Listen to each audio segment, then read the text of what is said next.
Hare Krishna. Was the Kurukshetra war caused by a property dispute? Answer: no. It was caused by the envy of the Duryodhana, the atrocious activities that he committed because of this envy, the dishonoring that he did of Draupadi, and the persistent uh, uh, perpetuation of adharma that he did, that as a consequence of that the Kurukshetra war took place. It is not just simply a property dispute. The Pandavas were so accommodating, they were ready to live with only just 5 villages. Just 5 villages. They had been emperors of the whole world at one time, and even Duryodhana had offered tribute to them. Not exactly a tribute in official sense, because they were all part of the same family, but Duryodhana was clearly subordinate to them. But Duryodhana, they were ready to let Duryodhana have the kingdom which they had won, and they were ready to be satisfied with 5 villages. So, in no property dispute ever will will such accommodating terms be offered. And even after being offered such accommodating terms, Duryodhana was so obstinate, so impudent, that he said, I will not give enough land to even stick the tip of a needle through. And then Krishna, who had gone as a peace emissary, Shanti Dut, Krishna told Duryodhana, then war is inevitable. So the point here is that it was not that Krishna did not, it was not that the Pandavas fought simply because of a property dispute. The Pandavas fought to establish dharma. The property dispute was the trigger for the war. But because of the greed of property, Duryodhana committed innumerable atrocities. He dishonored Draupadi. Tried to disrobe Draupadi. He tried to do. He tried to burn the Pandavas alive. He had tried to poison Bhima. He had done so many things against the Pandavas, and all of these were flagrant violations of dharma.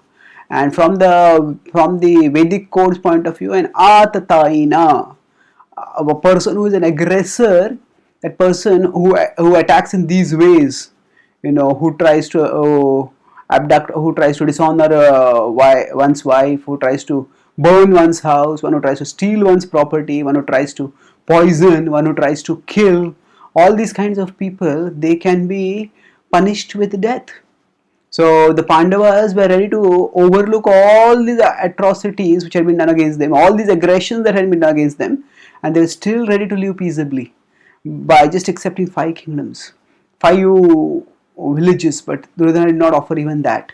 So a person who could kill his own cousins, a person who could have the shamelessness to dishonor a respectable woman in public, if such a person was allowed to rule unfettered in the kingdom, then that person would wreak havoc. That person would perpetuate adharma. That person would cause the social ruination. Now, Duryodhana did not do too much harm during his reign, because he knew that there would be a tussle for power after the end of the exile, after 14 years, after 13 years, and he wanted to be in the good books of people. So that's why during that period, because he knew after 13 years there would be a challenge to his power, so he wanted to win people over, and that's why he gave gifts and he behaved nicely. But his inimical intentions, his evil disposition periodically kept popping out.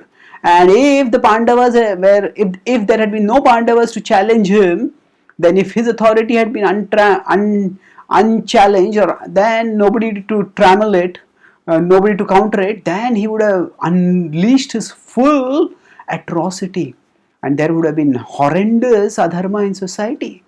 Now, if a person can disrobe a woman and dishonor her, can dare to do that in a public assembly in the presence of one's elders, then what can such a person do when the person is unchallenged as the king?